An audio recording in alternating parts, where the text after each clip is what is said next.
Hello everyone, welcome back to my channel. आज मैं इस वीडियो में आप लोग को बहुत इंपॉर्टेंट बताने वाली हूँ। जैसे मैम की थ्रेडिंग आप लोग देख रहे हैं, एक थ्रेडिंग बहुत सही है, दूसरी थ्रेडिंग आप देखेंगे तो उनके थ्रेडिंग में कट लगा हुआ। तो ऐसी थ्रेडिंग बनाने में बहुत ज़्यादा प्रॉब्लम होती है, लोग समझ नहीं पाते मुझे कैसी थ्रेडिंग बनानी है ये। तो आज मैं इस वीडियो में आप लोग को डिटेल बताऊँगी कि कैसे करना है ताकि उनकी थ्रेडिंग पतली ना हो, दोनों थ्रेडिंग में फ़र्क ना दिखे। उसके बाद में मैं बताऊंगी कि आज कुछ ऐसे न्यू कमेंट्स आए हैं, इस वीडियो में कमेंट्स की रिप्लाई देने वाली हूं। तो आप लोग वीडियो को लास्ट तक देखेंगे तभी आप लोग के समझ में आएगा कि आप लोग कहाँ पे गलतियां करते हैं जो आप लोग के साथ ये प्रॉब्लम आ रही है।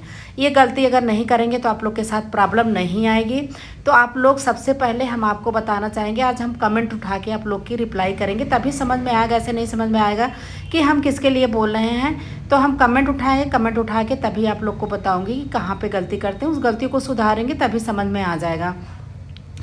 तो सबसे पहले हम आपको बोलेंगे कि वीडियो को सेव करके रख लेंगे कि वीडियो बार बार देखेंगे तभी समझ में आएगा कि हाँ यहाँ पे हम गलतियाँ करते थे, इसके बारे में मैम ने ये समझाया है और हम इस टॉपिक पर हम अच्छे से इसको सुधार करते हैं। तो अब चलिए हम सबसे पहले हम बोलना चाहेंगे कि जैसे कि कमेंट एक किया था, आप नाम लेते हैं, जैसे कि ब्रिज मोहन जी ने कमेंट किया था कि मैम लेफ्ट की आईब्रो और राइट के आईब्रो दोनों सामने खड़े होके बनाते हैं।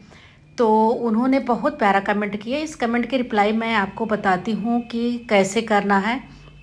फिलहाल मैं बताती हूँ, जैसे कि हमारा जो भी जितने भी हम थ्रेडिंग बनाते हैं, मैं लेफ्ट हो की थ्रेडिंग और राइट की थ्रेडिंग मैं सामने ही खड़ी होके बनाते हैं, क्योंकि हम लेफ्ट और राइट मेरा दोनों हाथ चलता है। हम जब भी हम सीखे थे तो हम दोनों हाथ से प्रैक्टिस करना सीखे थे, ऐसा नहीं है कि हम राइट हाथ से ही सीखे हैं लेफ्ट हाथ से सीखे हैं।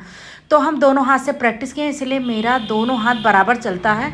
तो मैं दोनों थ्रेडिंग फ्रंट पे ही खड़ी होके बनाती हूँ, चाहे वो राइट का हो चाहे वो लेफ्ट का हो। तो अगर आपका दोनों हाथ अच्छे से चलता है तो आप फ्रंट पे खड़े होके, सामने खड़े होके आप अच्छे से थ्रेडिंग बना सकते हो। या जो है, अगर आप जो है लेफ्टी हैं या राइट है या आपका एक ही हाथ चलता है, अगर आप राइट साइड हाथ आपका चलता है बराबर तो भी कोई प्रॉब्लम नहीं है। तो जैसे कि राइट वाली थ्रेडिंग आप फ्रंट पे खड़े होके आसानी से बनाइए, और जब लेफ्ट वाली थ्रेडिंग बनानी है तो आप पे खड़े होके थ्रेडिंग बना लीजिए। थोड़ा सा ये ध्यान देना कि दोनों थ्रेडिंग इक्वल होना चाहिए। कभी कभी लोग की आदत हो जाती है तो दोनों इक्वल बनाते हैं, अगर नहीं आदत होती है तो वो थोड़ा से वहाँ गलतियाँ कर जाते हैं, थ्रेडिंग में थोड़ा सा फ़र्क आ जाता है। तो अगर आपकी जो है एक हाथ चलता है तो एक राइट से बनाइए सामने खड़े होके, और एक जो है बैक खड़े होके। अगर आपकी अभी स्टार्टिंग है, प्रैक्टिस है, तो मैं आपको बोलना चाहूँगी कि आप दोनों हाथ से प्रैक्टिस करेंगे तो आपके लिए बहुत ज़्यादा बेनिफिट होगा।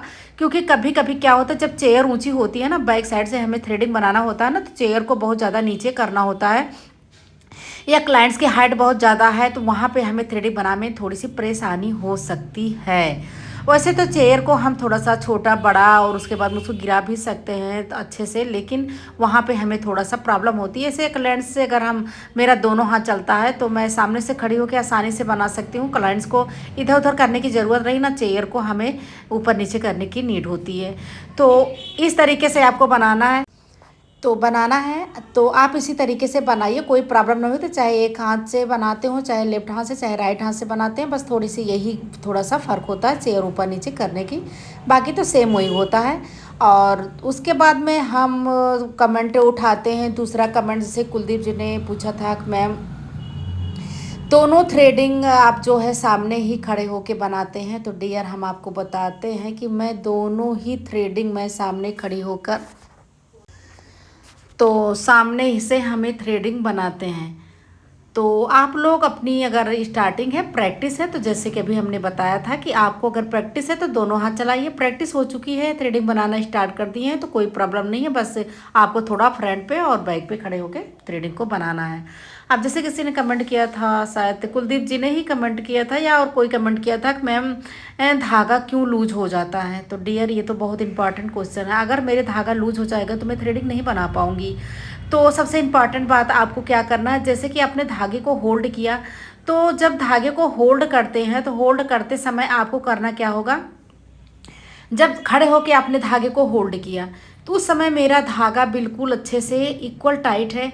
जब हम थ्रेडिंग बनाने, एब्रो बनाने जाते हैं तो वहाँ पे क्या करते हैं, थोड़ा सा झुक जाते हैं। जब हम थोड़ा सा अपने सर को झुका लेके झुक जाएंगे क्लाइंट्स के पास, तो क्या होगा, वो धागा ऑटोमेटिक लूज हो जाएगी। तो आप इतने पे ही होल्ड करिए जहाँ पे आपको खड़े होकर थ्रेड आईब्रो को बनाना है, तो वहाँ से आपके थ्रेड नहीं लूज होंगे। अब हम इंपॉर्टेंट बात करते हैं, चलिए देखते हैं। जैसे मैम की थ्रेडिंग में कट लगा है, तो आप लोग ध्यान से देखिएगा कि हम थ्रेडिंग कैसे बनाए हैं। जो कट लगा है, कट के ऊपर से हमने हेयर्स को निकाला है, हम नीचे से हेयर्स को नहीं निकाले हैं। अगर हमारा कट के ऊपर नीचे से ही हम थ्रेडिंग के हेयर्स निकाल देंगे तो क्या होगा, वो थ्रेडिंग एक हमारी पतली हो जाएगी। तो हमेशा आप लोग ध्यान देना कि जब जिस जो आईब्रो में कट लगा हो, उस आईब्रो में आपको कट के ऊपर से ही हेयर को निकालना है, यानी कि नहीं कि जहाँ हमारे कट लगे हैं उसी के अकॉर्डिंग हम हेयर को निकाल देंगे तो दोनों थ्रेडिंग में हमारे फ़र्क दिखने लगेंगे। वो थ्रेडिंग फिर कभी सुधरेगी नहीं, और वहाँ पे जहाँ पे हमारे चोट लग जाती है, चोट की निशानियाँ होती है, कट लगा रहता है, वहाँ पे हमारे हेयर्स कभी नहीं निकलते हैं जो हमारे थ्रेड के होते हैं, या कहीं भी चोट निकल लग जाते हैं। तो ये बातों को आप लोग को ध्यान में रखना। जहाँ पे अगर आईब्रो पे चोट लगी है तो वहाँ पे उसके बाद जो है वो अंदर होना चाहिए, हेयर उसके पहले वाले निकालना चाहिए, तो वो थ्रेडिंग की शेप अच्छे बनेगी। जैसे देख रहे हैं मैम की थ्रेडिंग इस तरीके से। तो यहाँ पे हम आप लोग को समझा दिए हैं। दूसरी बात हम समझाते हैं धागा लूज होने का, जैसे हम बीच से काट दिए थे। तो डियर इसी तरीके से आपको करना है कि जब आप झुक जाएंगे, थ्रेडिंग के आईब्रो के धागे को आपने होल्ड किया, खड़े होके होल्ड किया अच्छे से, और वो धागा बिल्कुल इक्वल रहा। जब आपने थ्रेडिंग बनाने गए और वो आपने झुक गया, जब झुक जाएंगे तो वहीं पे हमारी थ्रेडिंग क्या होती है, हमारे थ्रेडिंग का धागा लूज हो जाता है, तो वहीं पे हम नहीं बना पाते हैं। मेरी स्किन में कट तो 100% लगेगी। और दूसरी बात, क्योंकि वो धागे जो हमारे लूज होंगे ना, तो स्किन में जो है क्या होगा, वो हेयर को ना पकड़ने की वजह से वो हमारी स्किन पकड़ लेगी और वहाँ पे हेयर्स नहीं निकलेंगे, हमारी स्किन निकल जाएगी, स्किन में कट लग जाएगा। तो ये सारी बातें को आपको करना है। और जैसे कि बहुत सारे कभी कभी क्या होता है डियर, अब मुझे नाम नहीं याद आता है, किसी ने पूछा था मैम धागा को कैसे आप फोल्ड करती हैं, कैसे होल्ड करती हैं, ये पूरा वीडियो आप बना के मुझे बताइए। तो डियर मैं कल इस टॉपिक पर मैं वीडियो को अपलोड करूँगी। आप लोग ध्यान से देखिएगा कि धागे को कौन सा धागा लेना है, कैसे आपको होल्ड करना है, कितनी बार उसको फोल्ड करके आपको धागे को कैसे पकड़ना है, और स्टार्टिंग में कैसे चलाना है, क्योंकि ये बहुत इंपॉर्टेंट वीडियो इस टॉपिक पर हम आपको ज़रूर बताएंगे, क्योंकि ये बहुत इंपॉर्टेंट है। अगर हम प्रैक्टिस करते हैं तो सबसे मेन हमारा क्या होता है, धागे को पकड़ना। क्योंकि स्टार्टिंग में मुझे धागा पकड़ना अगर सही तरीके से नहीं आएगा तो मैं थ्रेडिंग जल्दी तो नहीं सीख पाऊँगी, और वो समझ मुझे देर से आएगी। तो ये सारे इंपॉर्टेंट बात आप लोग कमेंट करते हैं प्यारा प्यारे, इसके लिए मुझे दिल से थैंक यू सो मच बोलना चाहती हूँ, क्योंकि आप लोग मेरी वीडियो को फुल वॉच करते हैं और देखते हैं और उसके टॉपिक पर कमेंट करते हैं, तो इसके लिए मुझे बहुत अच्छा लगता है। तो डियर आप लोग अगर घर बैठे सीखना चाह रहे हैं, घर बैठे अपना एक नाम पहचान बनाना चाह रहे हैं, तो इसी तरीके से अपना प्यार देते रहिए और इस तरीके से आप अपना जो है प्रैक्टिस करते रहिए, जो अपने लाइफ में एक नाम और पहचान बनाना है। तो इसीलिए मैं थ्रेडिंग की वीडियो को ले आती हूँ, क्योंकि थ्रेडिंग में इतना ज़्यादा मेरे पास अगर हम थोड़ी सी गड़बड़ी कहीं कर देते हैं तो वहाँ पे स्किन में कट लग जाता है। कभी कभी हमने देखा है कि क्लाइंट्स आके बोलते हैं कि किसी का सैलून कम से कम 7 साल 8 साल ओपन करके बैठ जाती हैं, फिर भी अगर उनके यहाँ क्लाइंट्स आते हैं थ्रेडिंग बनवाने, बाय बाय, मैं फिर मिलती हूँ।